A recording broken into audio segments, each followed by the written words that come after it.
nell'area rupestre di Santo Stefano, nelle vicinanze di Oschiri.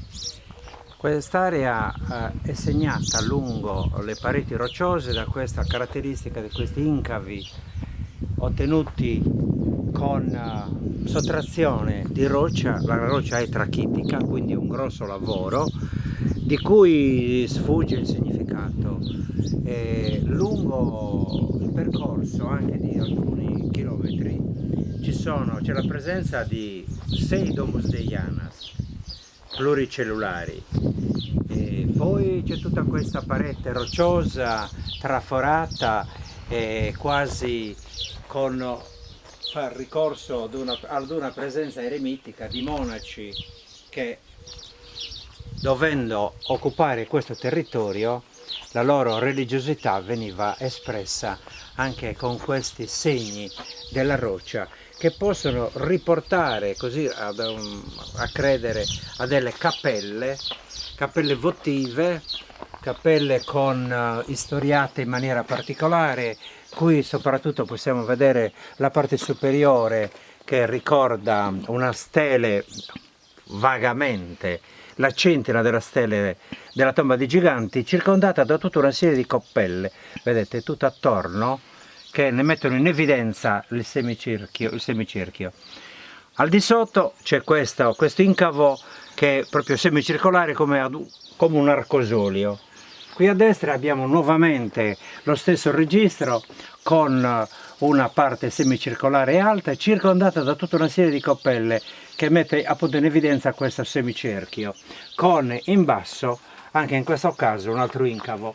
A destra qui ripetiamo sempre lo stesso schema. Abbiamo la parte superiore quasi ad una lunetta circondata anche in questo caso da tante coppelle, con la parte inferiore rettangolare che può sembrare, possiamo anche ipotizzare, la stele della tomba dei giganti, con la cinta nella parte superiore e il registro rettangolare della base. È solo un'ipotesi, perché non c'è nessuna certezza. Si può pensare semplicemente qui ad un insediamento monastico. Probabilmente le fonti storiche parlano del VI secolo d.C., per cui vedete questo simbolo religioso che è come piantato sopra questo spazio rettangolare, circondato in questo caso da una scavo circolare con all'interno anche qui un simbolo religioso, e circondato anche in questo caso da tante coppelle.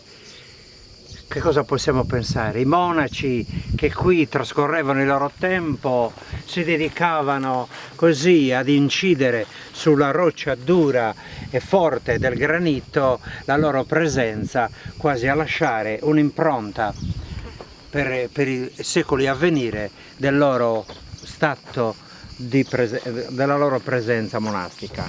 Qui, anche qua, un bel semicerchio con queste coppelle ancora più grandi che qualcuno chiama meridiana, ma possiamo chiamarla così a piacere, ognuno come la vuole definire.